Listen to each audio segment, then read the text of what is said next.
If you're new to 100 Talk, which looks like some of you guys in chat are, Jordan and I have been doing 100 Talk for almost 2 years. We're actually our second birthday of the show is next month, focusing primarily on the League of Legends team. But during the off season, we like to bring in some guests if we can and talk just general 100 Thieves topics when possible. So we're fortunate to have a chance to do that with what most would describe as a myth or a legend. The president and COO of 100 Thieves, John Robinson. Let's bring him on. John, it is so good to see your face. What's up, guys? Yeah, we've got a trio of robust quarantine beards here going. That's right, man. I have to admit, I'm a little on the neck beard side right now, and my wife probably isn't too happy with that, but doing what I can. Yeah, I've cleaned mine up a couple times for family Zooms, but otherwise, I'm going to see how long this goes. Yeah, got to show respect to the fam, man. The family Zoom, now the most formal occasion of our days. That's a telling thing. Thanks so much for having me on, guys. Yeah, been a fan since the very beginning, before you guys were even 100 Talk. Yeah, and going back to the Den of Thieves days. We won't try and mention that too much. But absolutely. We started kind of low on the branding ladder. We've worked our way up. I don't know if I ever told you guys this, but you guys ended up in one of our investor presentations when we were raising money as like an example of how rabid the fan base or community was. And I think a bunch of like prospective investors were like watching you guys. They're like, "This is amazing!" Like, so what you're saying is, I think they thought that there were like millions of podcasts about 100 Thieves, and I was like, "No, just 100 Talk Pod." Yeah, they're the best. There are so many, and this is the cream of the crop. We're showing you the best one out there, but it's representative of many. Yeah. Well, good to know. Good to know that you guys owe us some money from the seed rounds. So yeah, what's your percentage cut there? We'll talk about that off stream. Free percent. Jordan's not the best negotiator, so just ignore him. Do it for free. John, again, thank you for being here. We're going to, for the most part, just try and talk about some of the business side of 100 Thieves on a perhaps deeper level than we usually get to here. There's so many pieces out there online that are written about you guys that tend to be written for people who are not actively in the esports scene or not actively in gaming. So we're going to try our best to skip past that. But that being said, I know most people here are going to know who you are already, but what they might not have is a solid understanding of your day-to-day responsibilities. Because we know you're there, we know you're in the compound, we know you're doing the tours with Nadeshot. You're the bald guy, right? With that's in the YouTube with them. But what are you doing every day? Like, what are you working on? Yeah, that is a great question. And similar to Matt, I'd say that like my job changes almost every day, but ultimately, like, my role is like Matt's kind of business partner, and so I work on all aspects of the business, so esports, apparel, and entertainment, as well as everything else that encompasses our world. There's a lot of other stuff that goes on kind of behind the scenes with the company, so like operations and finance and HR and lots of other stuff that I work on as well. But yeah, just making sure that the company's running smoothly and that we're bringing in great people and we're making smart decisions, and yeah, being everything that we can be as 100 Thieves, because I think certainly with like Matt's ambitions are huge, and I think all of us at the company like are really excited about what 100 Thieves can become. So yeah, we got a lot of work to do. So it's just always staying focused and getting done as much as we can. That's an interesting thing to hear, though, because you guys yourselves, you're through the first couple of years of this thing. So hearing you talk about you've got a lot of work to do. In general, how are you guys looking back on what you've accomplished so far and moving forward? What are you looking at for like, okay, we've made it past the first little established the brand hump. And you did that with flying colors. So now what's next? Yeah, I mean, it's been a lot of the first 2 years in general. It was just like a lot of like incremental steps forward. Like it was like the first 2 months was like a sprint to like just design jerseys and have them printed before the first LCS game ever. Worked out pretty well. Um, yeah. So and then it was like, well, should we? Okay, how do we sell these now? Um, and it just kind of went from there. And so obviously, like starting like both as an apparel company because that's where the brand had kind of like been when I joined in late, I guess 2017. Yeah. Right as we kind of like got the franchise. Mhm. But yeah, starting with esports, obviously that's pretty like nuts and bolts, and we've got a lot of great people building those teams, taking care of it, and then entertainment came right on the back of that, like with the heist and the stories that we were telling there. And then that's obviously grown and evolved with all of our content creators and houses, as well Cool. as obviously with apparel, which really just started as kind of like how do we make one hoodie that I think our fans will love. And I think the original dad hat that you might be wearing right now. There's one even earlier than that. Yeah, I've got that one. I think Jordan has the original one. Thanks, I sent him mine. I kept this one. But yeah. But I can't say that we knew that like all three of those things would go as smoothly as they've gone. Like certainly Yeah. there've been lots of like bumps in the road and lots of ups and downs, but I don't think that if you asked us like, yeah, 2.5 years ago, like would it be going would all three of those things still be around and going smoothly? I would take that in a heartbeat. So Well, and you mentioned kind of the early days and you joining right before the franchise spot was locked in, which is basically as early as it gets if you're a fan. Interested for your perspective on, if you go back and watch some of that early content, the stuff that was introducing fans to the organization, you see people doing those jobs that you talked about who today are doing very different things, probably because you had more jobs than you had members of staff. So as you think about the growth of the organization, the different kinds of people we're seeing coming through and joining the team, I guess are there pieces of that you kind of want to highlight as just being something either unexpected or that you is hard to predict when you think about everybody kind of pitching in to build that first team house out? yeah, I would say like Matt and I are definitely there's a lot of things to be excited about after our first like 2.5 years, but I think the thing maybe we're most proud about is the team that we've built. And certainly like when you look back and see those first 10 or so employees that we had, like Matt and Jackson and Gabe and Logan and Jason and Julia, those people have all worn like a variety of hats and have succeeded like like significantly exceeded kind of like all expectations in terms of doing multiple things for the company, always doing them well, helping us grow. So yeah, having that crew, like the first they always say like the first 6 or 10 people that you hire at a company really determine the trajectory and success long term. Yeah. And I think that has resonated like so clearly with me that we deserve like so much of our success was earned from those first few people and how hard they worked and how passionate they were and what a great job they did. So yeah, to see them still the company and doing so well is like really a testament, I think, to like that first crew.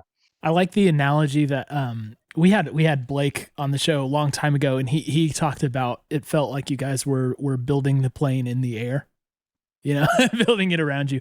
And I always like that analogy.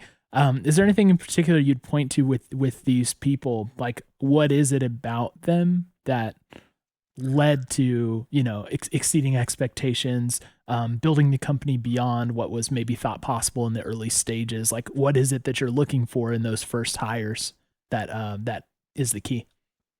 I think looking back, like the hunger was really there with like all of them. They all had great jobs. Like Jason came from Riot, and Jackson was a VC, and Gabe was at Team Liquid, and Logan was at FaZe. Like they were all doing well, but I think they were all looking for that opportunity to do something even like bigger and better. And the pitch from Matt and I was always like really straightforward. It was like, come here, we've got these huge ambitions, and we're going to give you like this massive opportunity and runway. And like neither one of us are like micromanagers or like traditional bosses in that sense. So it was like come here and you'll get an awesome opportunity and you'll get to run with this, and like you'll get to build this part of the business and really define like where we're going as a company. And it just so turned out that like those people ended up helping us drive, like 10x, 20x growth like over the last couple of years. So Yeah. It's really wild. Yeah, I think Jackson has pointed to ownership of what they've been given. He said like some of those people you're talking about, they just owned their own responsibilities and took the ball and ran with it, so much. And I think that's clear. I mean, Jordan, tell me if you agree with this. I would say that a lot of the reason why he and I were attracted to 100 Thieves in the first place was the heist, right? Was Gabe's vision and execution of the heist, which was so incredibly compelling to us, combined with, Matt's personality and Aframu's personality and just the way that the storytelling was. That played like a material role for us, and for me, not just for liking this company, but also bridging into esports, because I had no history in it before.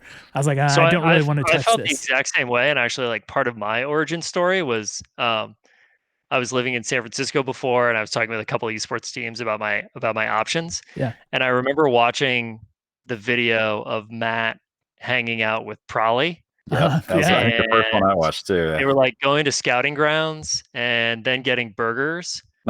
And the other opportunities that I was thinking about were like a little bit more corporate. And I kind of just said like, fuck it. Like these guys look like they're having a really good time. Like I want to get, I didn't want to be on camera, but I was like, I want to go hang out. Like that looks like a good group of people to work with.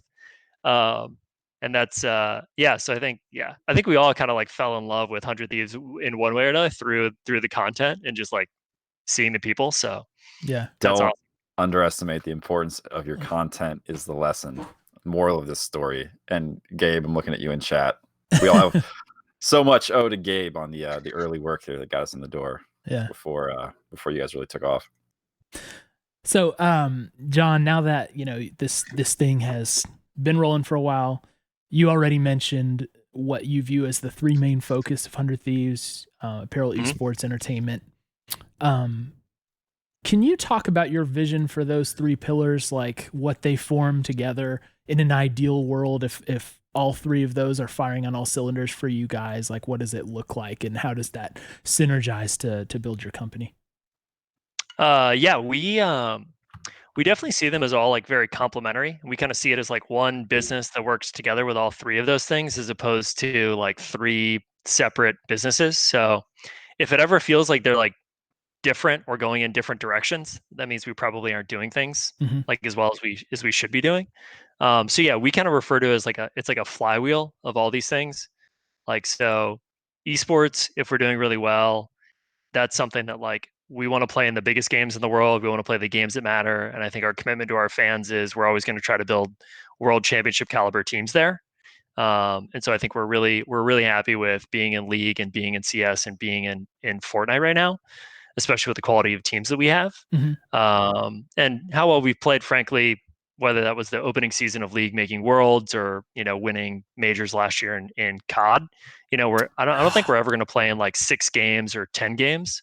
But I think our commitment is, we want to play in the big ones, and we want to have world championship contenders there. Yeah.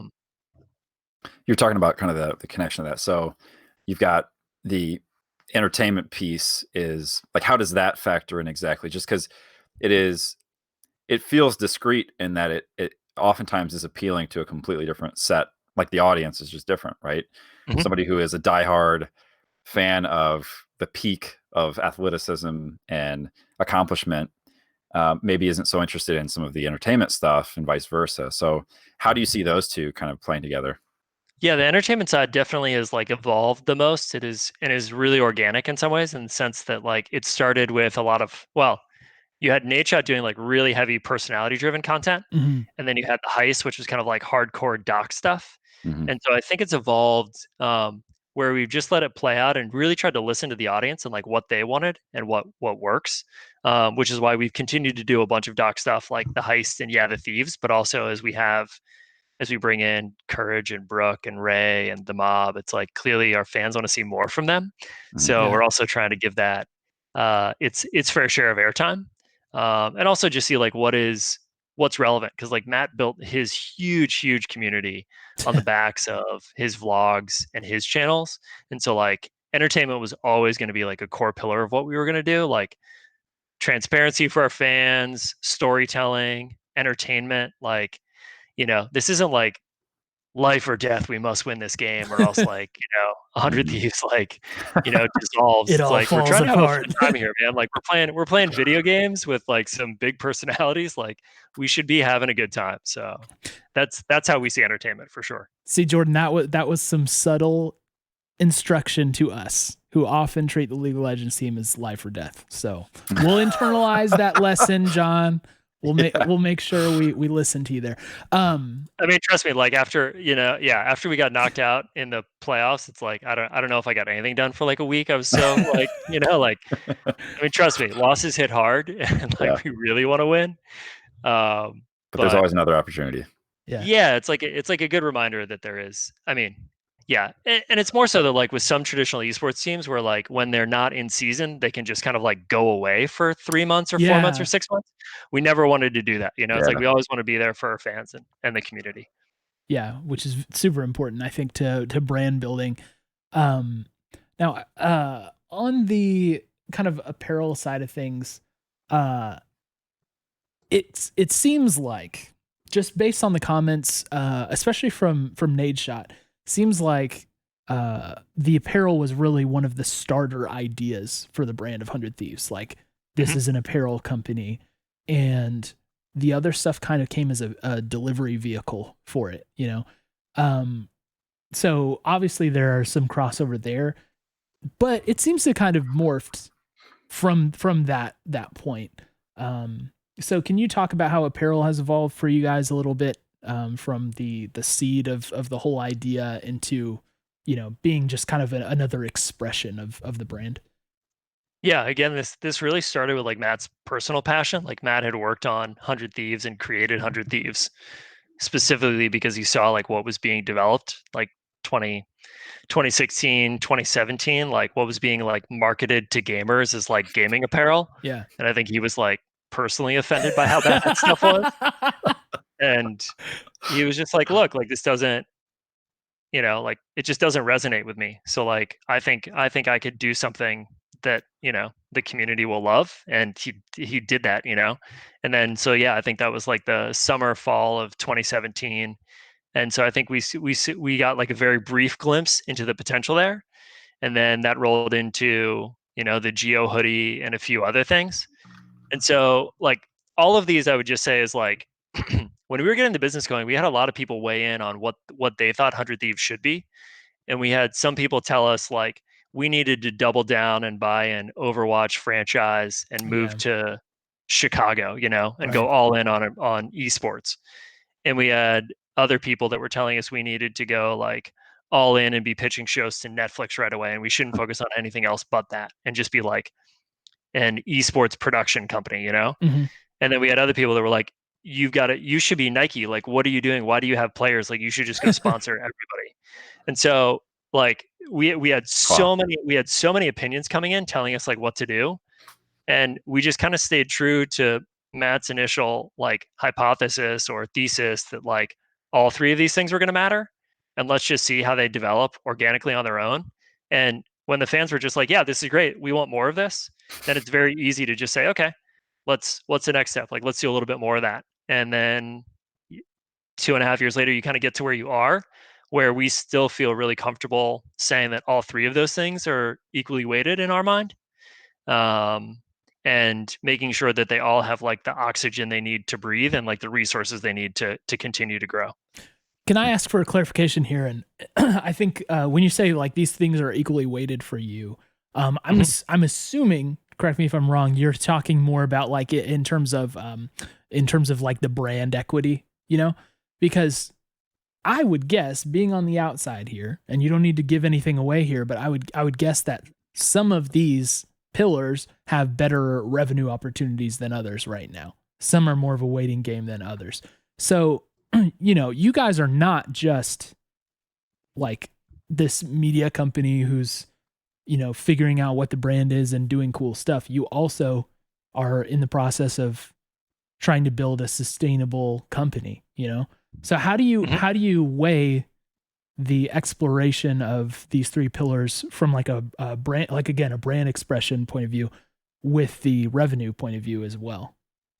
Yeah, I mean, from a, I think actually I said this in maybe one of our interviews when we did our Series B, or I said it to somebody, but I think all three of those things are roughly equally weighted when you look at our like actual revenue makeup. So from a business or financial perspective, like our priorities are aligned there, but it's more that like, yeah, some of them are really attractive today. Some we think are going to be way more attractive in the future. Yeah. Some are like, yeah. So it's like I mean, this is like the biggest thing we debate at the company is like how we spend our time and energy and where we're hiring more people and where Matt's spending his time and where I'm spending my time. And I think, yeah, right now it's like we need to make sure that all three of those deserve the attention that they deserve. And we think all three of them deserve our attention. So it's like, it's really hard for us to say like, we're doing one at the expense of the others because like we're in the very fortunate position of being able to hire, like we can hire as many people as we need to. We have enough money is needed to like build all the championships teams we want to, right? And to do as much apparel as we want to. But it's really just like if we're going to do esports, we got to do it well. And if we're going to do apparel, we got to do it well. And if we're going to do entertainment and content, we got to do it well. And so that's the only thing that's really constraining our business is like our own quality bar and making sure that we like continue to hit that. Yeah. Well, I know speaking for myself, I appreciate the the insistence on the high quality bar. Cause again, this is much of the reason why we became fans. So that's important to us, obviously. But we don't have to think about the financial picture for you guys, but it's nice to hear that you're thinking about that in a similar way. We're not going anywhere. That is definitely a promise that we are comfortable keeping with all of our fans. It's like we are not like we didn't raise $60 million in 2 years to blow it all in 6 months and disappear, like we're going to be around for a long time. Like there's no doubt about that. So yeah, we're going to be smart. And I think that's actually like the fact that you can say that and that it's believable is a real cool like evidence of what you guys have been able to achieve in way shorter amount of time than the other companies who could say the same thing in the space, It's a pretty dramatic or dynamic industry in the sense, and dramatic. Like we've already lost a bunch of the teams that were part of franchising, right? Yeah. And some of them lost interest, or some of them like went too big, burned too bright, too quickly, And for us, it's like, yeah, we're playing the long game here. Yeah, cool. That was one thing I wanted to ask you about is the Cash App compound. It's such an interest. I mean, Cole and I were fortunate enough to be able to come out and visit you all and just get a sense for what it feels like to be there. But it really has an energy about it that you can't appreciate fully unless you're in that space. So it's cool that you're having the opportunities for fans to come out and go in the shop and just kind of be there. One of the things that I noticed when we were there is some of the content that you're able to do with a space like that, like the Uno tournament. It's so unique in this space. And one of the things I see and I notice is that you're starting to draw. So you have all these people telling you should be this or you should be that. I feel like some of the kind of the organic things that come from the equal attention you put on all three of these pillars, nobody could have told you should run an Uno tournament that would broadcast during the halftime show of the Super Bowl. That would be great, right? Like what a great idea that would be. But the thing that made it great from my perspective is just you look at who was there and who wanted to participate in that. And it really was kind of a who's who of so many different things that go much broader than the individual reach of the org, right? So you're pulling in audiences and you have interest from people who they're not signed by us. They're not, they're not even in sports that we compete in really. So I just think that's so cool. And then, to top it all off, you have the New York Times there snapping pictures of everything because they're trying to figure out like, how do we get in on this, right? We need to also be sharing this with people, explain to them what esports is. It's an Uno tournament, it turns out. You do know that's not what the Cash App compound is like every day, right? I know. But my question, well, one, it's if you have anything to kind of share on that specifically, just kind of like, are those the kinds of things as you set out to build the compound that you saw and that you knew would be possible once that place existed? Because it didn't exist before. And then there's a part B, but I'll save that and I'll see if you got anything to kind of add to the compound piece. Yeah, I mean, from the outside, you guys are reading it exactly right. Like one of the hardest parts of 100 Thieves is when we actually moved out of the Rocket Mortgage team house, when it was whatever 5 of us working in the house where the guys would play every day, and then all of a sudden for like, it was like the first 3 months of the company maybe, and then after that for about 18 months or a little bit more, we were in multiple locations, and it was just less fun, and it felt like we were a little bit dislocated from each other. And we knew that when people were running into each other, our content guys and our esports guys and our apparel team and like content creators and whoever, it's like there's this bit of like magic that you can't really explain that just like doesn't happen otherwise. And we wanted that to happen more often. And yeah, I think Jackson or Blake talk a lot about like serendipity and kind of like trying to make that happen more often. And I think that is really what the compound is like all about, is like we're not really sure exactly how it's all going to play out, but we know that like we're much better with all those people under one roof. And I think the Uno tournament was exactly that. Like I never would have imagined we'd ever do something like that, especially that early on in the life of the compound. But to like see the people who've come by just to hang out, it feels much more like it just feels much more like a wild and crazy world, like much more like Rob Dyrdek's Fantasy Factory than I thought it would be right away. And that's like, that makes me so happy. That's like exactly why we tried to build the place that way. It's like analogous to you hear like young people talk about going to New York City for the first time. They're like, oh, it's just the energy is there, like that. You have a similar vibe there, and things can happen at any time. Like Mr. Beast dropping in for Ava's stream. Right. Or whatever. It's just like you never really know what's going to happen, but you have this kind of just a hub of activity there. We'll see if the mob, if we get the mob to film like a skate video at the compound, that would be, man. That's like my dream. I'm hoping we can pull that off while the place is empty. So like they're not like trying to do a trick and then like break one of our like finance computers or something. So we'll see. Yeah. Well, that is my part B is it's so interesting to watch people say like, oh man, this current moment in time is perfect for esports and kind of just this gaming space and scene, because it's all online anyway. But we just got finished talking about the magic of everyone being in the same place. So I think it is really interesting to think about just the challenges of that, and then as well, kind of what, if any, plans are there to start bringing people back into that compound to kind of rekindle some of those moments.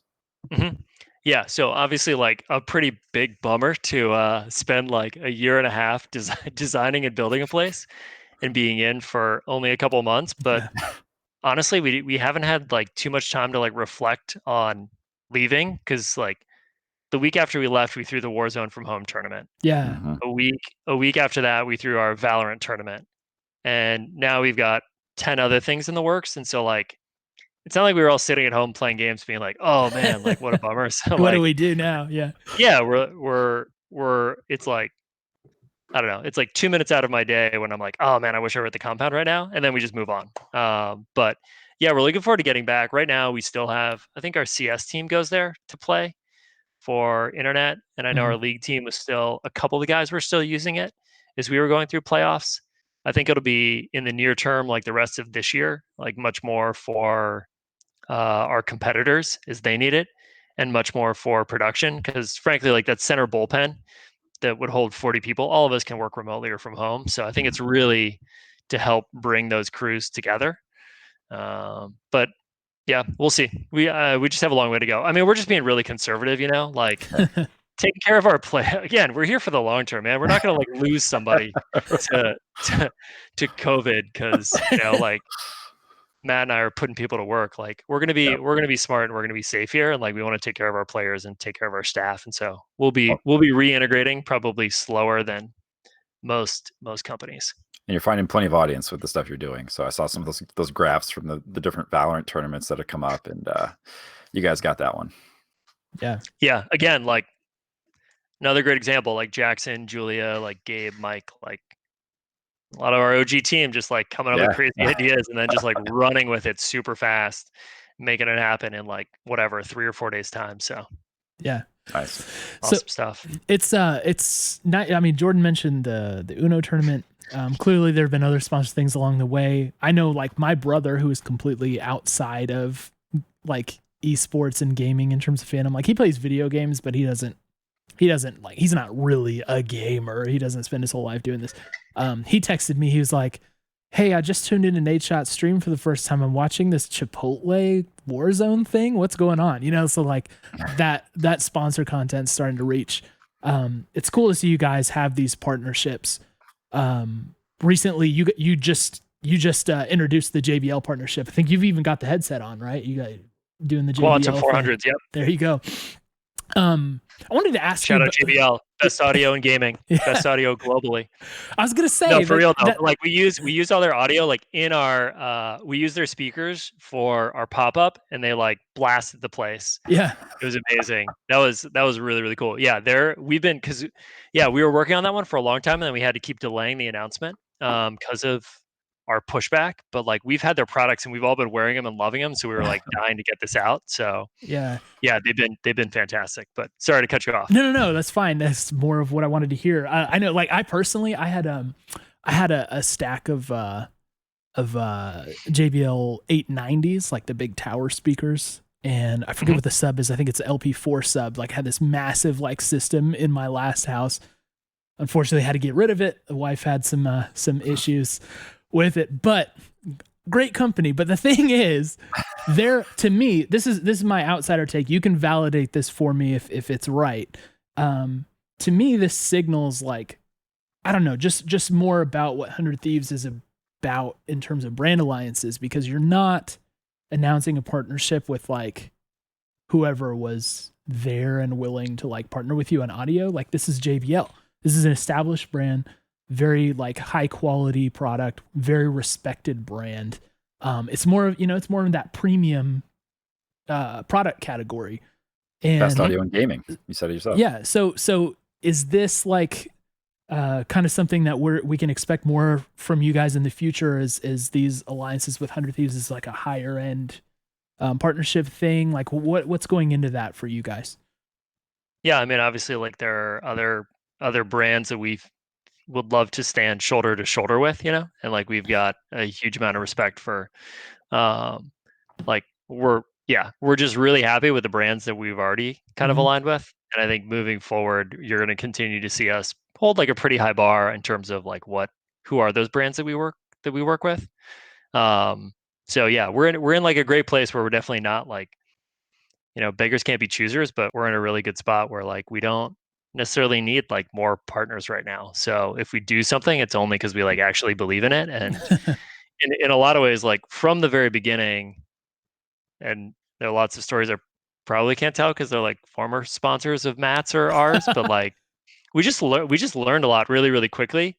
And when people came in and they were like, we want to help you do more awesome stuff. Like we saw you do this. How can we help you do that bigger and better and more often? We're like, great, this is going to work really well. And then when you have other people come in and they're like, here's how we'd like to talk to the gamers. You're like, yeah, I don't know if this is going to work for us. So I don't want to talk to you like that.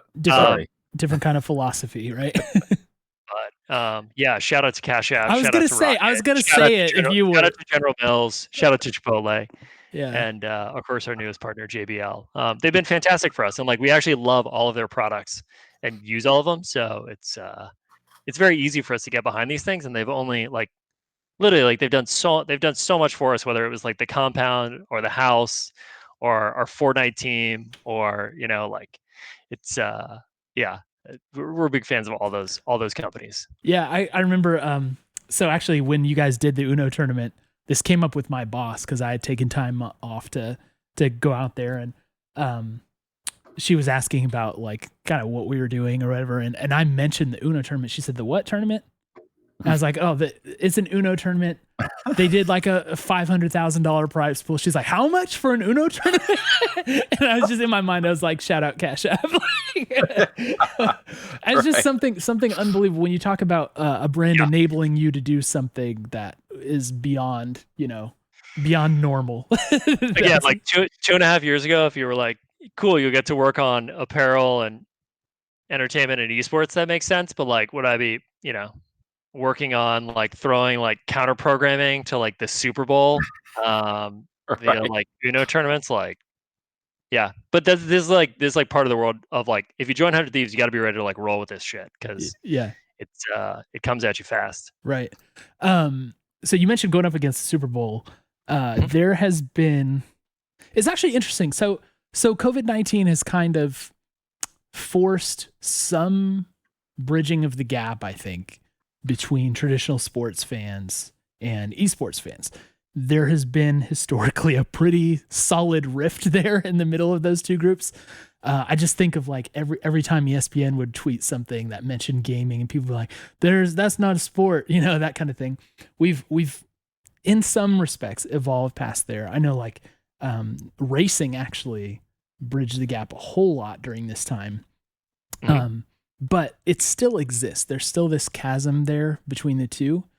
And why I care about this so much is I know like I'm a huge NBA fan, and I view NBA players as some of like the biggest cultural influences for like, kind of like cool younger culture. Mhm. They are clearly so into this, right? Like NBA players were playing in the Chipotle Warzone thing, right? Mhm. But the fans still like seem to have a little bit of a wall there. Do you have any take on why this is? And are we going to see this wall broken down sooner rather than later? Is it going to take forever? Do we have to wait for people who are baseball fans to die off? Like, what's going on here? I don't remember whose quote that is, but I've heard that one before. It's like every day one baseball fan dies and two esports fans are born. Um, like, I don't know. My hot take is just that like ESPN is irrelevant in my mind. Like the most relevant thing that ESPN has done in the last 5 years is a documentary about the 1990s Chicago Bulls, right? It's hot right now. So, look, like By the I way, think they're probably on an ad break because it's the middle of the stream, so they probably can't hear you, right? like YouTube is super relevant and Twitch is super relevant. And I think those are only going to become more relevant.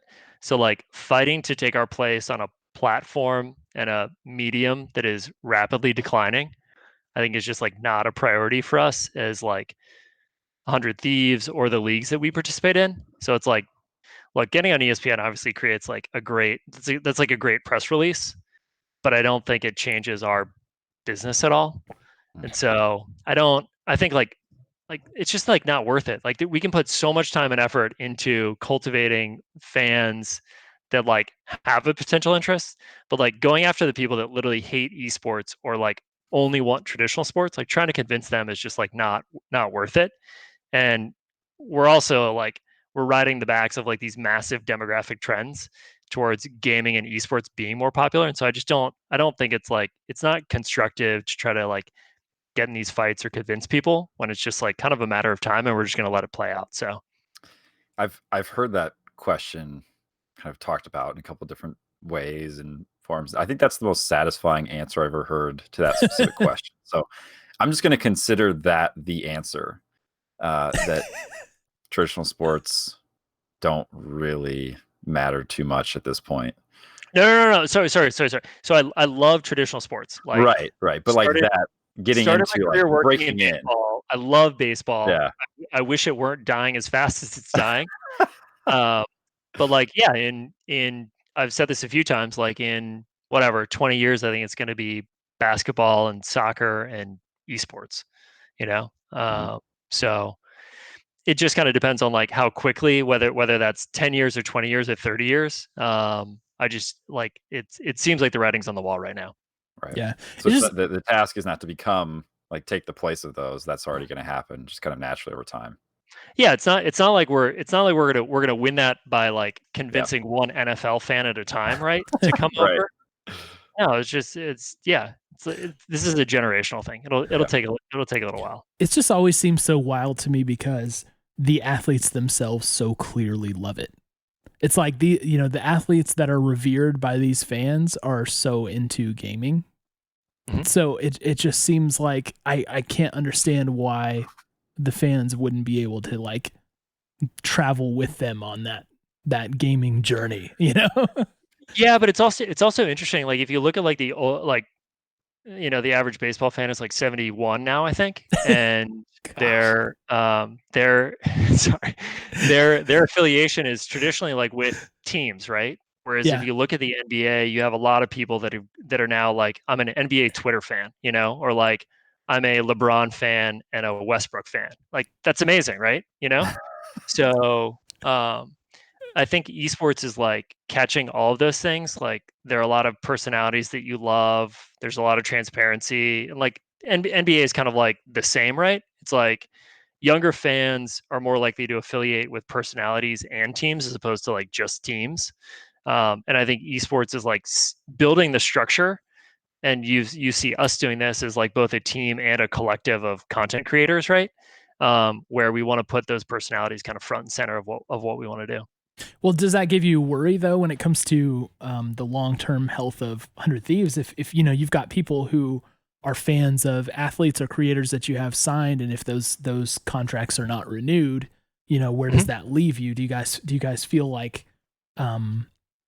I don't know, like how do you combat that? Because I think you're right. That's definitely built into this. Like if you sign a player, you're going to get a lot of their fan base, if not all of their fan base, tuning into all your stuff from that point on. But when they leave, it's the same thing on the way out the door. Like, how do you guys it's the challenge that? every sports team faces, right? It's like, the number one comment on like the TL subreddit after Double Lift left was like, hey guys, like I roll with Double Lift. Like it's been a great 2.5 years, but we're off to the TSM subreddit. Like that sucks, but at the same time, like TL won 4 championships and they had 2.5 years to convert a ton of Double Lift fans into being Team Liquid fans. And you're never going to get like 100% of that. But I'd like to think that like with content creators and the players that we bring on board, they really want to be at 100 Thieves. We're not just like paying them the most. And I think that comes across, and I think they bring their communities into the 100 Thieves world.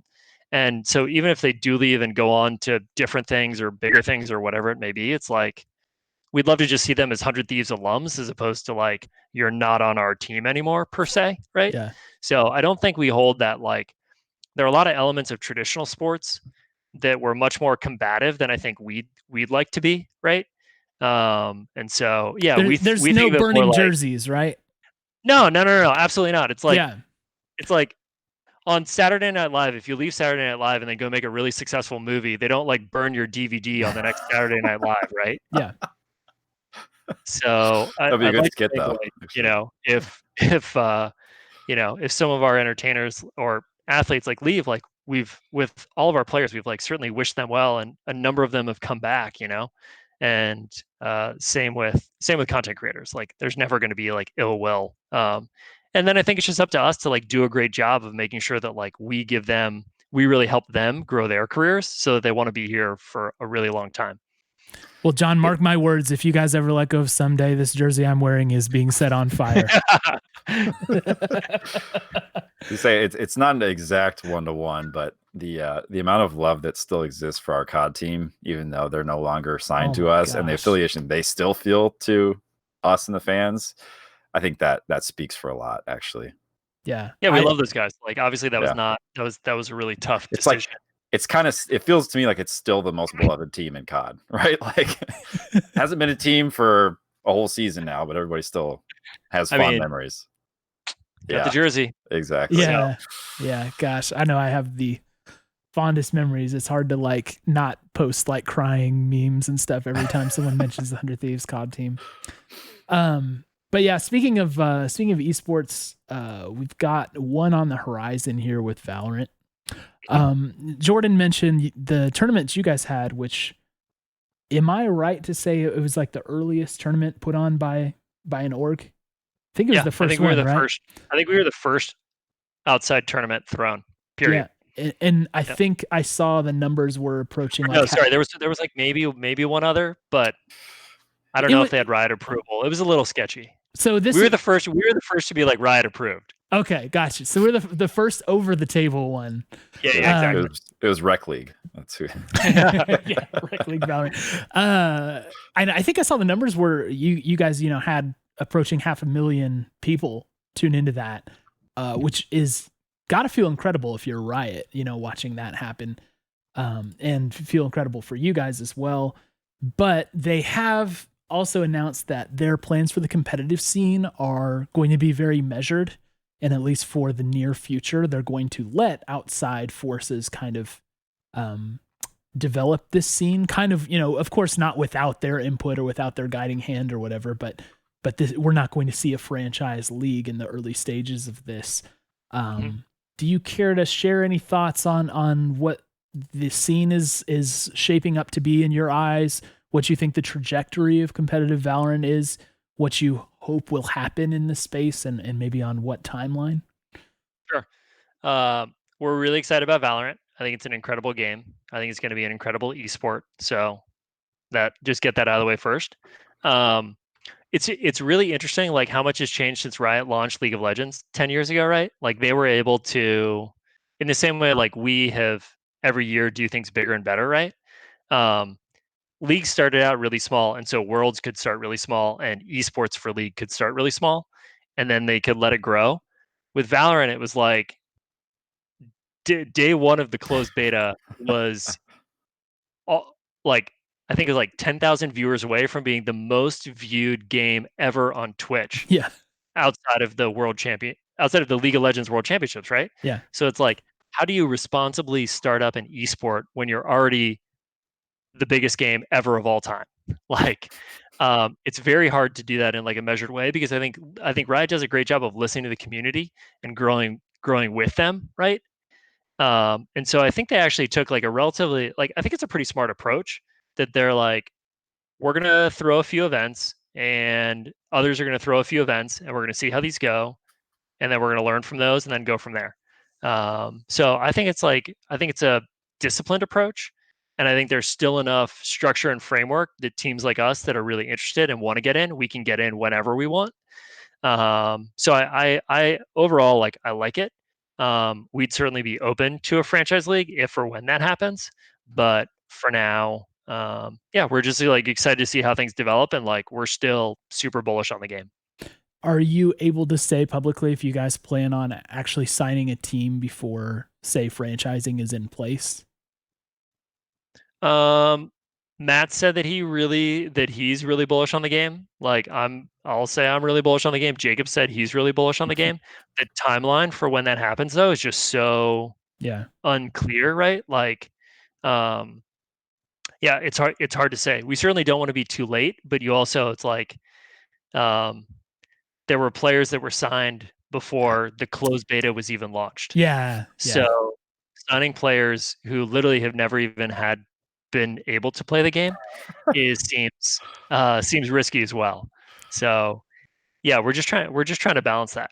If you guys need placeholders, you can just sign like some rec league people from our community. Just let them play for a while, and then when you're ready to make the official leap, we'll vacate those spots for you. How does that sound? We'll get ready. Thursday, Valorant in houses. I'll be live streaming. That's right. Yeah. Really high quality gameplay. I'm looking forward to that, man. I gotta say, I started my placements and I'm looking Iron 2, and I am not happy about it. But at the same time, I'm too old to do anything about it, I think. Whatever, it's not Iron 1, man. But it might be a better story to start from the bottom. Yeah, sure, well, 0 to 100, Cole. Yeah, it's I don't know. I'm destined to be Iron in that game, I think, indefinitely. Do you think? By the way, I did want to ask, and I want to do this in a way that couches it properly, but in some sense, right? There's been space kind of claimed in Valorant by streamers and orgs. Do you think that battle is largely over, or do you think like there's still going to be like a lot of changing in the streaming landscape for Valorant over the next, say 6 months, or do we just know who all the big players are already? If it's like a 24-hour clock, we're at like 12:02, like all right, 12:10 maybe. I don't know. Like I think it's very very early. Like, like watching Fortnite, for example, there've been 3, potentially like 4 whole turnovers of pro players in 2 years. little over 2 years, I guess. So it's like just when you think you're like, oh, now's the chance where it's like I'm gonna get the best pro forever. You know, it's like everybody obviously wants to get their faker, right? And they end up with a guy that's like good for 6 months, you know? So I think it's I don't know. It's a tough one. Well, Like this is even not Jacob has maybe the hardest job at 100 Thieves, like yeah. timing the market. But yeah, we're watching very closely, so we'll see what happens. It's just interesting to me. I guess I think of this probably more in terms of orgs than I do players themselves, because it's just like it seems like so many teams have already really planted flags in the ground around that. Obviously, Gen G being one of them, T1, and you guys come to my mind first when it comes to Valorant. When some of the teams, or maybe I'm just not tuned in as much, but it's not like, I don't know, like Fnatic and Cloud9 are not on my brain when I hear Valorant. You know, I don't know how much effect I think C9 that's already gonna has have. they already signed a player, I'm pretty sure. Yeah, I think Yeah, C9 actually has a couple guys already. I haven't heard anything from. It just doesn't come to Fnatic. mind. Like it does. I don't know. Yeah. It could be just my own Twitter sphere, but it feels like it's very very early. Like yeah. Like when Riot announces their first tournament, I think everything will change, Mhm. and it just kind of depends on what teams want to do until then. Yeah. Whether they want to develop their own teams or just wait and sign like buy out like an entire amateur team or buy out a team from like a tier 2 org. There will always be those opportunities. Yeah. I got you. Mhm. Well, you mentioned the in-house is coming up. You yourself, you have been streaming more recently. You launched the channel, you got to affiliate like in record time, basically. And now you're on the grind for partner, it would seem, man. Talk to us about your streaming career, personal streaming career, not only of John Robinson, but it seems like a lot of 100T staff are ratcheting up in this space. What's going on here? Are you guys like extending the empire? And we did just get a plug. Twitch.tv/Ron Jobinson. Yes. The link's in chat. That's Ron with an H. Click it. Yeah, it's been like I said, like I never saw myself as like making content or being in videos. But it's something that I've definitely come to like enjoy, and also just like it's good to be in touch with our fans and the community. And I think especially during quarantine, we just want to make sure our fans know we're still here, we're still working, we still got a lot going on. But for me, it was like, I don't know, I watched Matt stream or Courage stream or some of these other people, and like I just had no idea what it was like. And I was just like, I want to get more familiar with our business in the same way that like I know what it's like. I know what being a game designer is like, and I've worked with our apparel designers, but like I didn't really know what it was like to be a streamer. And so it was more like a little bit of intellectual curiosity. And so I'm like, let's pick up a fun hobby during quarantine. So yeah, they were giving me some shit on the leadership call today when they were like, wait, did you just publish your stream schedule? Yeah, like who do you think you are? Which is very deserving. Yeah. So it's you've got a little taste of that fame and stardom, man. You can't let it change you. Yeah. But also like shout out to all the 100 Thieves creators. Like it's really fun to watch like Anna's Animal Crossing content has been like incredible. Like her Animal Crossing content like outperforms ours, which is like amazing. Like that's actually like legit, like super cool. Let's see, like Jackson streams a bunch. Jess has been streaming. JHB streams. Like I don't know. I'm not sure if everybody shares this, but like I think like the democratization of employees versus entertainers, talent versus non-talent. Like Barstool Sports, which is a company that like I think have a lot of respect for. Plenty of those people are just like literally like interns or marketing people, and they're like, "Hey, you're funny, like you're interesting, like we're gonna put you in front of a microphone." And then if that does well, it's like you now have your own podcast and your talent. So I don't think we're gonna go that far, maybe, but at the same time, like I don't think it's the worst thing for people to like get to know and love and see and support the 100 Thieves community, especially because like we are a company full of people who love games and love playing games and talking about games. And I think that that's really cool if you get to know other people besides like just like Nate and the content creators. And who are endlessly creative too, right? Like the reason this content does well is not because it's got 100 Thieves brand on it. It's because it's actually good content. Like, you know, the people come to see what they want to see. The other thing I've noticed is you're getting better at reading Twitch chat, popping into your streams. You're interacting with the fans. I've seen I don't know some. about that. I'm still trying to like figure it. It's like my chat is still like put in a third plate. Remember to reload. You Like, need that emote, by the way. You need a plates emote. It's like I'm doing it to stay alive. Like I'm not doing it to like interact with my Yeah, chat. right. It's like what They am I have doing? What better am I ideas. what am I doing that's really stupid right now? Yeah. Plates. Oh my god. Yeah, we've been on the a similar end to that. Like when the old Rec League streams were Jordan and I playing, and it's kind of you know, it's nerve-wracking to have your own errors and stupidity out on display on stream, people watching you play. But I think you get over it now. I think we've embraced being the village idiot. You know? Yeah, I mean, at this point, like, yeah, for a while I was like, man, I really people don't find out how bad I am at video games. Like, I would imagine they probably think I should be good or something. But now I'm over that, and people like, it's like, that's why I tag my stream as business every time. It's like, Oh, nice. Yeah, you're not here for the gameplay. You're not here for the entertainment. You're here for the business. Yeah. Actually, one other thing you were talking about, just like people who love games and gaming content and stuff. And I did want to shout out too. I think that, some of the kind of like just for fun side projects that you guys have done, whether it's, like the anime portrait that you guys commissioned of the League of Legends team, or the Animal Crossing 100 Thieves apparel collection that was put out there. Like, it's just so cool to see that and to be able to engage in the community in a different way. I think you guys do an excellent job of that. And it was especially cool with the Animal Crossing stuff to get coverage of that even. Like, yeah, I saw a few posts about this, you know, Cole's like stream across the finally internet. died. So. He must have Spectrum Los Angeles. He has a thunderstorm, I think. Cole. Oh, I'm still here. Can you guys hear me? I hear you. Yeah, Stream I think dropped for a we're sec. still on. Sorry about that. Yeah, I think have Chat's in dropped for a chat. sec now. I do have See if it comes thunderstorms on me right now. All right, let's restart. Okay, the stream yeah. here. Let's So see. We'll yeah, refresh. we can restart and just wrap it up here. Just do so we don't just piece out of nowhere.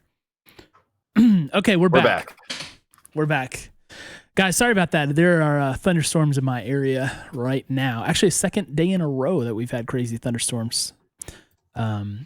Anyway, so we were just wrapping up our conversation, talking about yeah, some of the alternative ways you guys have engaged the community.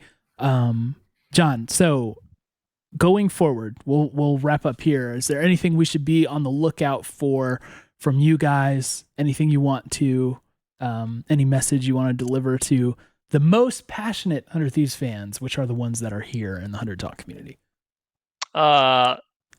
Thank you. Like, I think we got the best fans in esports. I think we got the best fans in entertainment. So it's like, what more can you ask for? It's like they make our job really easy in the sense it's like we have all these rabid fans that like just want more stuff from us. So it's like we just spend all day thinking about like what are they gonna love, like what's gonna be really cool, and then we figure out like how to make a business about that afterwards. So it's a good time. It's a good time. No, we're very lucky. We love our community, and we're actually like we're obviously very active, but like we spend all day on Twitter and Reddit and YouTube and watching you guys and like making sure that we see and hear our fans. So even if we're not always responding, trust us that we see all of it, and we feel very lucky. But we feel seen. We feel seen. Yep. no doubt. But we'll see. Like just because we have 3 businesses now doesn't mean that there's a lot more coming. Like you've alluded to a bunch of other stuff that we had going that started as like small little things that became much bigger. So yeah, just keep an eye on what's going to happen. This is very early for 100 Thieves as well. Let me just flat out ask you: can we expect 100 Thieves face masks to drop? There have been some prototypes, but we've made a commitment to our fans that we're only going to do stuff that's really amazing. And like until it's amazing, we're not going to put it out.